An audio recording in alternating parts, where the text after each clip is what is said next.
Go beyond market headlines to understand the reasons for the day's movers and shakers. And get your portfolio ready for tomorrow. Beaming live from the CNBC-TV18 Motilal Oswal studio.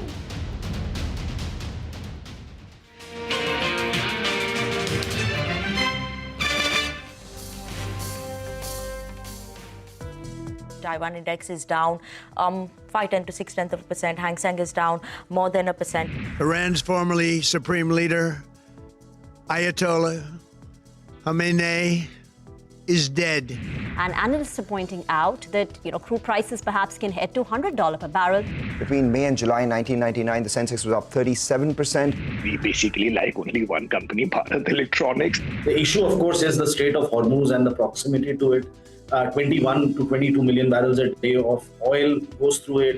Straight away, the first tick on the Nifty is 24,850, 880, 890.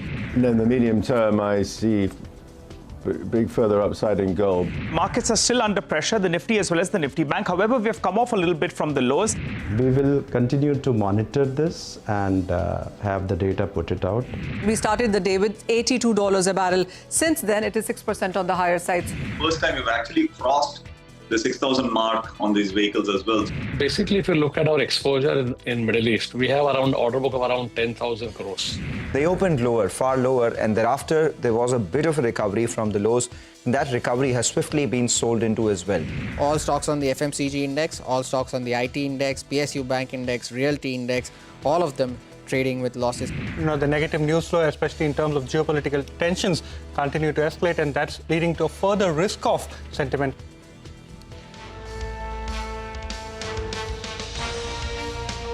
Well, that was the day so far. Hello and welcome to Closing Bell. We are coming to you live from the CNBC-TV18 Motilal Oswal studio. I'm Nigel and with me is Reema. Well, Reema, final 60 minutes. We have a break tomorrow.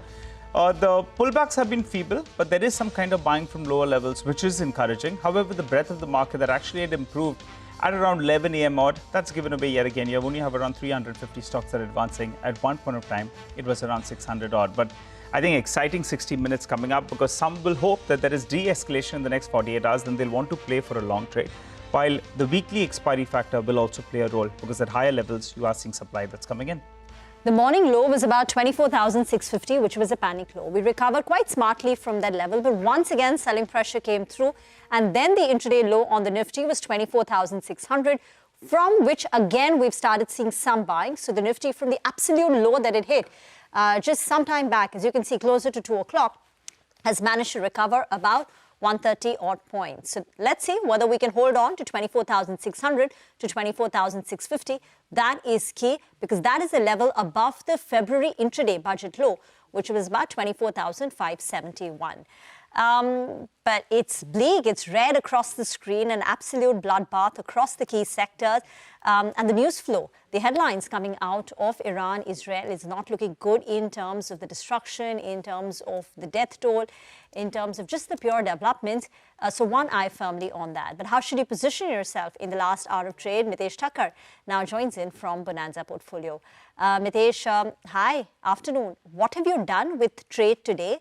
Take us through your own positions, and then what is the advice for the last hour? Good afternoon. On my own positions, one, we've had this slightly negative outlook when the market started breaking down on Friday. So we have Nifty long put spreads, just some profits on one of the Nifty put spreads. I still have Nifty put options on the long side and Bank Nifty put spread. So the idea is that yes, we've had some bounce back. Yes, there will be these recoveries because if you fall 600 points, I think 150, 200 point kind of bounce back, and I can put the direction biases remain on the negative side for me. So I think now today we had a gap down, and today is Monday, which is the weekly opening. So which means that a weekly gap has been created between 25, 175, 150 to about 25,000. Till that zone is captured, I think the markets will see a lot of supply whenever it attempts to pull back to these levels. And on the downside, I would now pencil in targets of around 24,400 to begin with. And in a bad case scenario, 24,000 or below could also be tested. So the view remains on the negative side. On the stock side, I think Indigo is a sell. Keep a stop at about 45.75, 45.80 rather, and maybe then look for targets of around 4400, 44.10, and the other stock is IRIDA or IREDA. That's a sell as well. Keep a stop at about 118 half for targets around 110. Got that.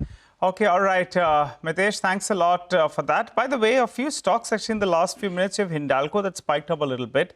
Adani Ports as well has cut its losses. So a couple of these names are trying to fight back because they can only do so much, on the Nifty because their weightage is very, very low. But the US-Iran trade tensions, well, we had a slew of market voices who spoke on the impact of the ongoing conflict and how it will impact the Indian markets. My colleague Sudarshan is joining in to give us a roundup of what they had to say. Sudarshan, take it away.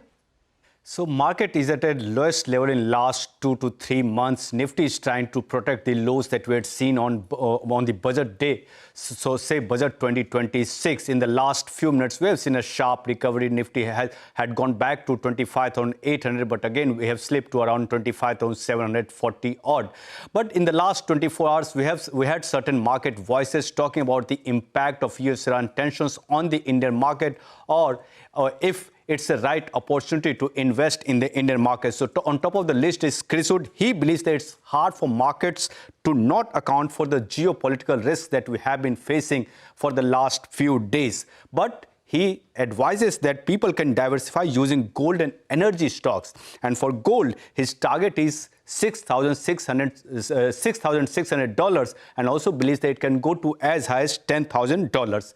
Talking about the outperformance, as per him, except US, majority of the markets are likely to outperform. And on the big question, when will FPIs come back to Indian market? He believes that it can come back to India if semiconductor trade peaks with a sell-off in Korea and Taiwan markets. What about the IT? He believes that counter-trend rally in IT services is expected, but long-term growth will be a key monitorable. Next one is Samir Arora. He believes that it might be a tricky phase for market due to geopolitical tensions, but he's positive on one sector, that's the defense. And the reasoning behind that is the support that this sector is getting from government. And he says he does not believe that this ongoing war will last for so long. And amongst all the names in the defense space, one preference that he has is Bharat Electronics, or say BEL. Last one is Manish Sonthalia. He believes that incremental flows are expected into EMs also in India because valuations have turned very attractive after the sharp fall that we have seen in the last few months. His preference, auto components and tire companies, financial stocks including insurance, select commercial vehicles, power transmission and defense names. We'll have to see how the next few days pan out, but market move majorly will be decided how the geopolitical tensions happen over the next few days. Thank you very much for that. And markets have a way to surprise everyone. In the morning, we all thought that, the historical instances tell us that all these drawdowns related to geopolitical uncertainty turn out to be buying opportunities. Well, at least not on day one. Today, the screen is very much red. Let's get you some more opinion. Mahesh Nandarkar of Jefferies says India's economic links with West Asia are strong, with the region taking 17% of India's exports, providing 55% of its crude oil and 38% of worker remittances. He says a prolonged conflict alongside a large jump in energy prices would be a major macro negative. A prolonged conflict and a rise in crude prices. However, he adds that recent regional conflicts have been temporary and a dip could be a buying opportunity. He says they're immediately negative on oil marketing companies, travel, hospitalities, rate-sensitive names, and positive on defense on the back of these developments.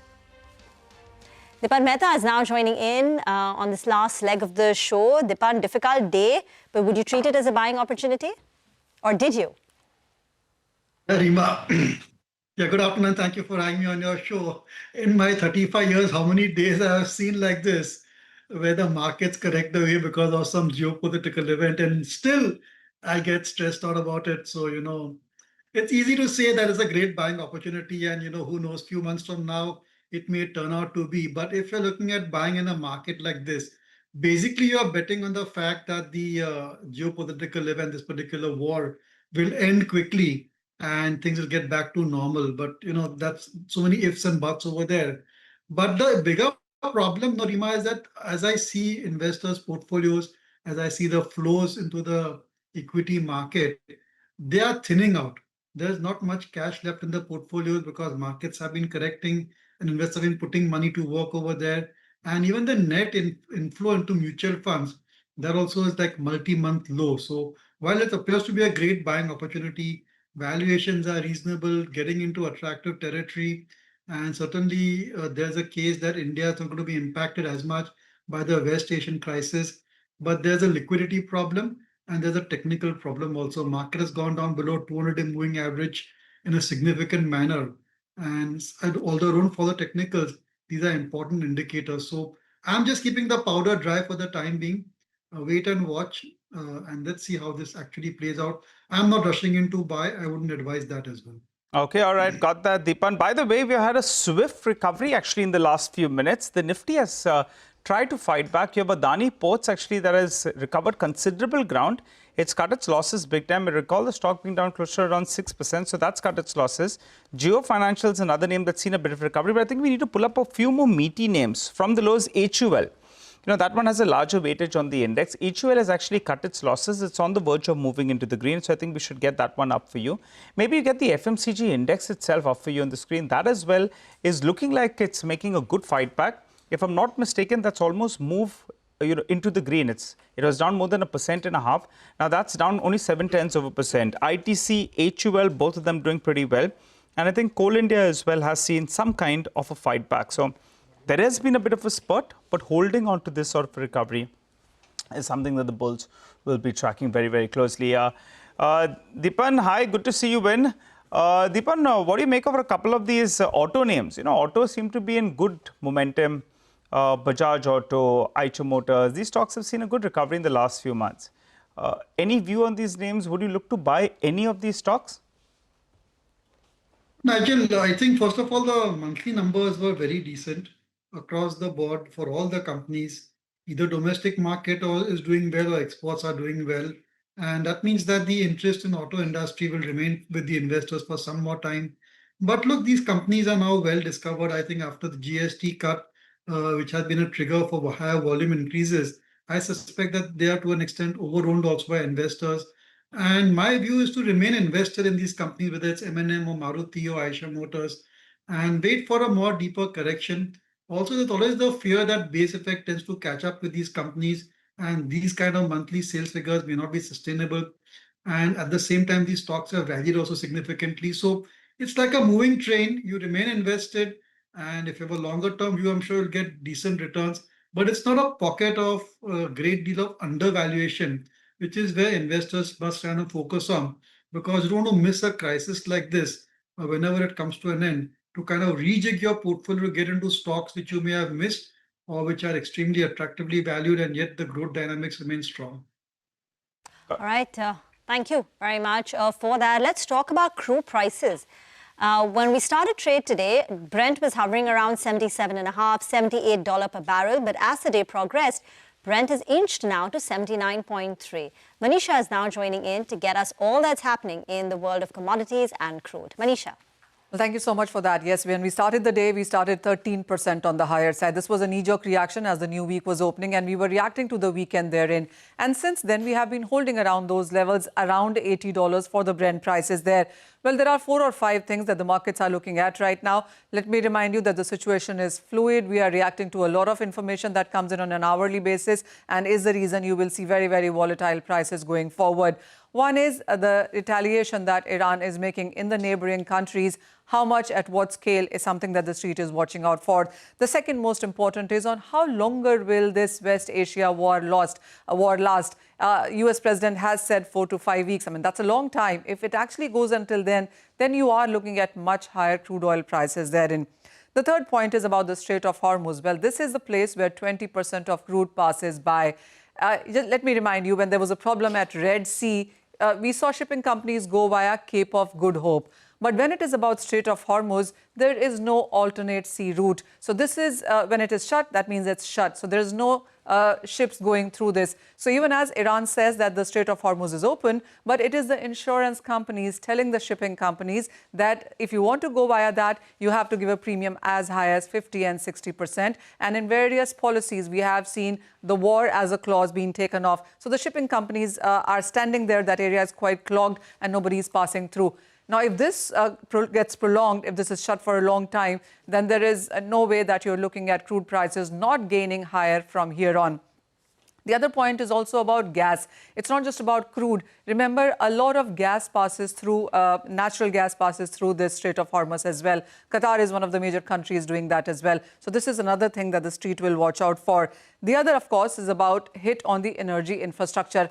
Until now, in the last 2 days, we did not see that happen. But today, we've seen that with Saudi Aramco's refinery, with Saudi Aramco having to shut that refinery as a precautionary measure as well. So, see, these are some concerns that the streets is looking at. If this continues on, if this is more, and if there is energy infrastructure hit, then you definitely are looking at crude oil prices gaining much higher from here. We already are trading with a $10 to $15 of a premium in these current prices as well. The only reason that you haven't seen the prices go higher is, one, because there is surplus. 2, OPEC is going to increase production. 3, this is not a peak demand period. And 4, the OECD countries and China are holding huge reserves that perhaps might come into the rest of West Asia as well. But barring all of that, this is very volatile and high crude price scenario that we are dealing with.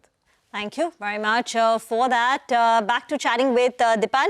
Dipan, you want to add anything? Do you have a firm view on what's happening with crude or any of the oil and gas sensitives which get impacted? I don't think that it's going to have an impact as much. And I think Manisha covered it very well, that if it gets extended and if things escalate, then certainly the sentiment in crude will change and that will cause problems to the entire world, India included. But pending that situation, I think if you've missed on oil marketing companies, certainly they are a pocket of deep undervaluation, great dividend yields as well. And one could certainly look at them. A lot of the oil marketing companies have a lot of backward integration into refining itself, so they can capture the refining margins and less dependencies there on external sourcing or refined products. So that's certainly something going to work for them. But as I said, it's better to just wait and watch and not rush in.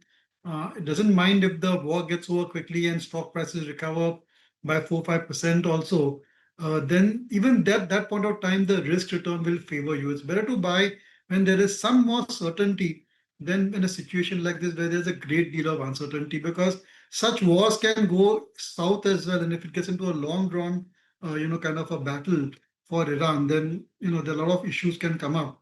And West Asia is very important from India's point of view for remittances and, of course, for our energy security.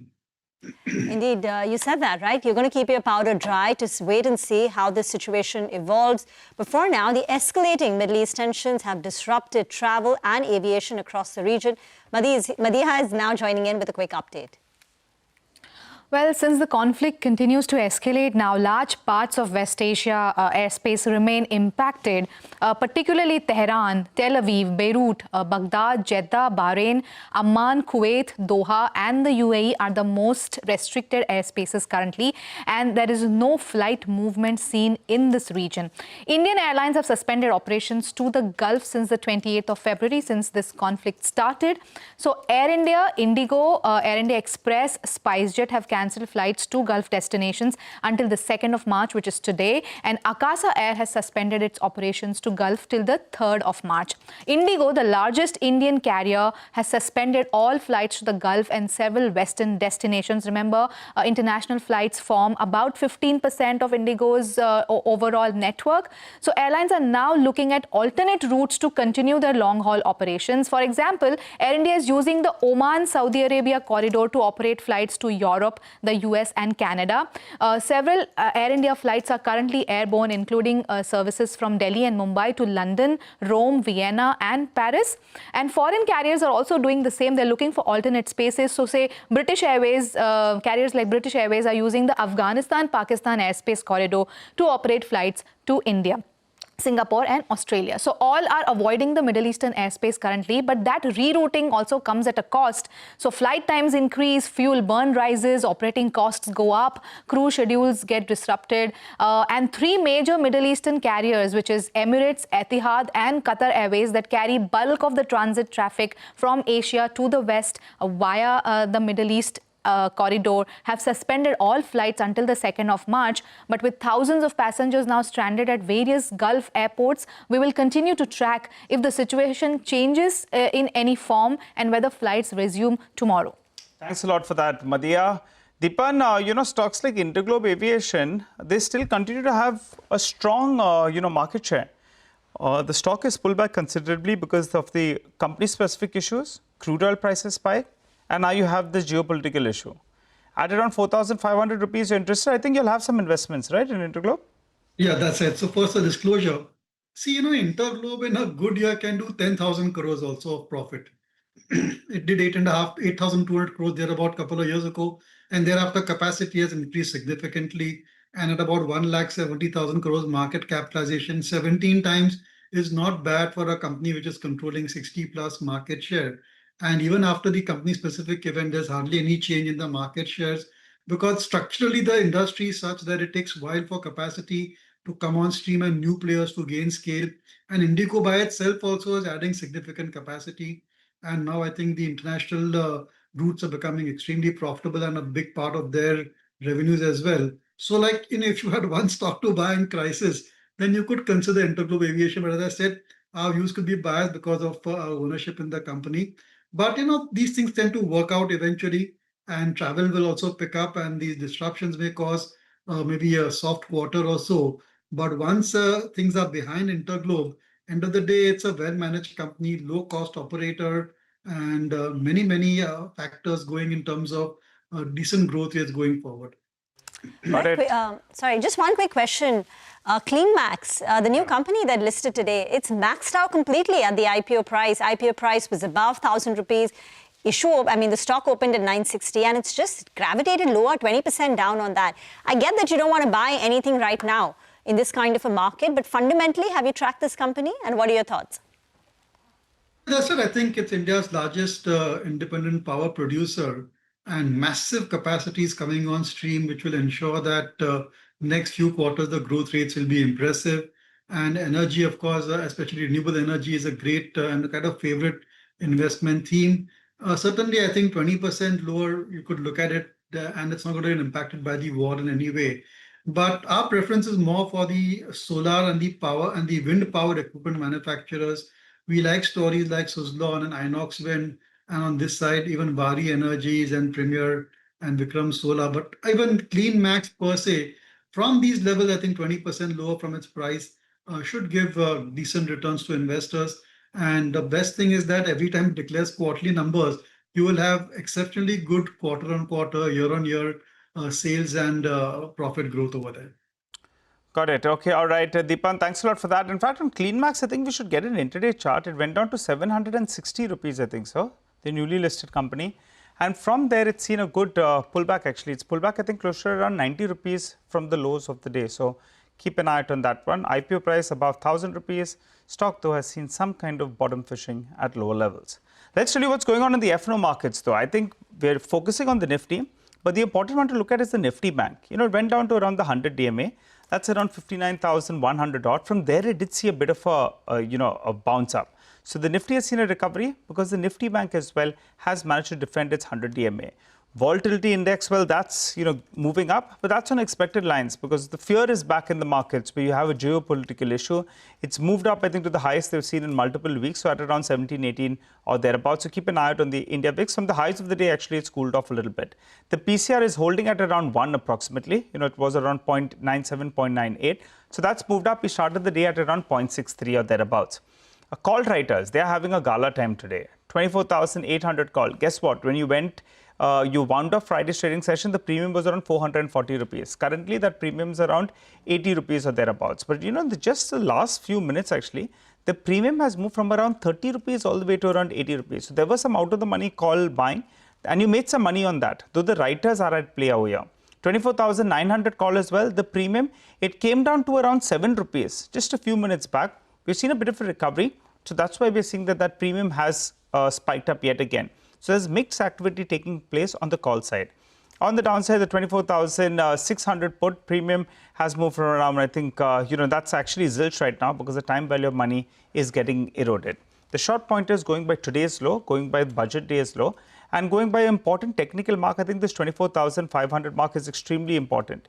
You'll want to defend this mark, for the next few trading sessions, and hopefully there is some de-escalation that you hear about as well. L&T, that's one of the top Nifty losers.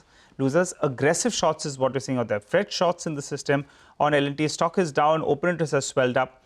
Petronet LNG, actually, there is some unwinding of positions on that counter. And BSE as well, we are seeing some kind of unwinding. I think the next 30 minutes still we'll have a couple of wild swings because the weekly expiry contract will play out. And also, you have a day where you hope that there is some kind of resolution. And that's why some bulls will want to take some kind of a bullish bet getting into this period. So let's see how that goes. For the time being, the Nifty has recovered more than 220 points from the low of the day. Slip into a short break, but we have Dinshaw Irani of Helios Mutual Fund who's waiting for us on the other side.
Welcome back. The market is trading with deep cuts as uncertainty rises following the eruption of conflict in West Asia. And today is day 3, and at least as of now, there are no signs of any de-escalation or abatement of the conflict. But the question is the Nifty about to hit a seasonal bottom?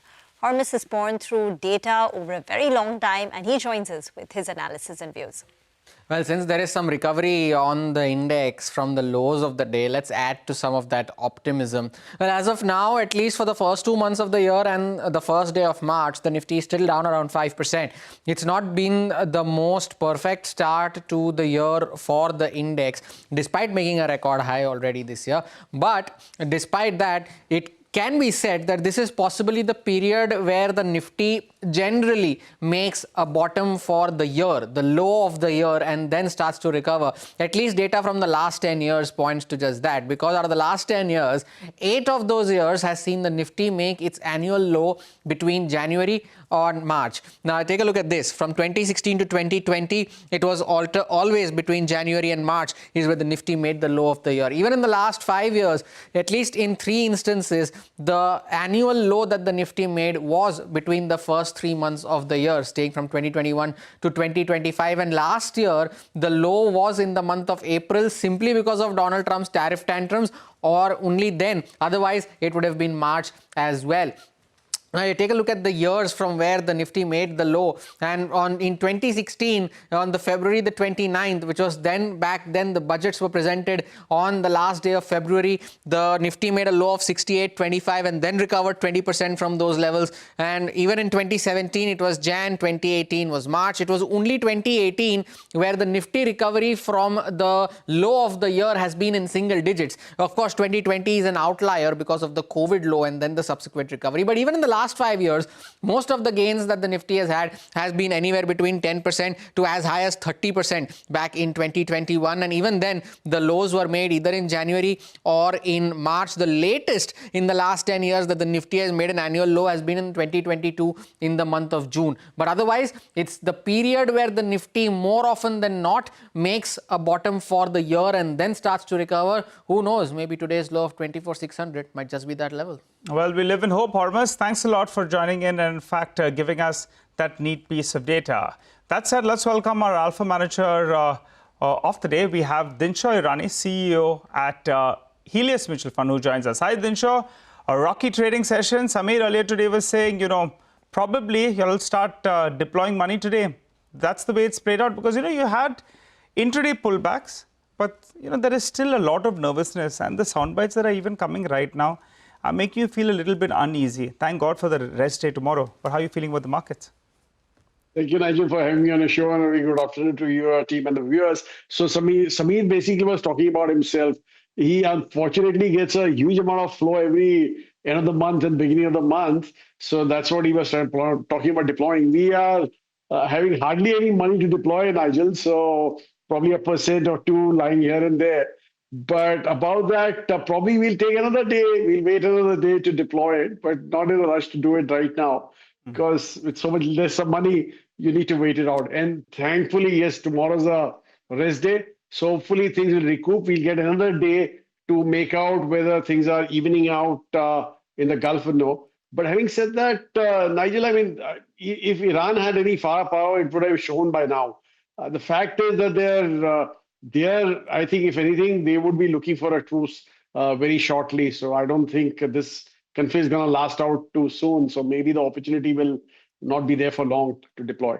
Right. One wonders, but why are they holding out for so long? Because they, anyway, as you're saying, they don't have the firepower.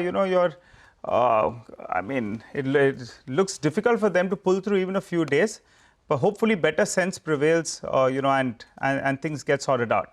That said, they're playing a survival game, Nigel. I mean, if they go now for good. So I think they're trying to get the thing on the negotiation table. I don't think that's going to work. Yeah, because, the captain's gone, the vice captain's gone, a few more batsmen are gone, and they are left with not very, very